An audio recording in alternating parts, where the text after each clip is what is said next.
అండి. ఈరోజు కార్యక్రమం మనకి ఏంటంటే దేవాదాయ ధర్మాదాయ శాఖ తెలంగాణ రాష్ట్రం వారి ఆదేశాల మేరకు కార్తీక మాసంలోని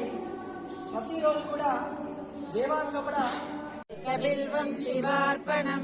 దర్శనం బిల్వ వృక్షస్య స్పర్శనం పాపనాశనం అఘోర పాప సంహారం ఏక బిల్వం శివార్పణం సాలగ్రామేషు విప్రేషు తటాకే వనకూపయోః యజ్ఞకోటి సహస్రాణి సాదృశ్య తుముఖ శ్రీ విరాజిత కామేశబద్ధ మాంగళ్య సభాసత్తటి రత్న కింకిణి కారమ్య రశనాదామ భూషిత కామేశ జ్ఞాత సౌభాగ్య మాధవోర్ద్వయాన్విత మాణిక్య మకుటాకార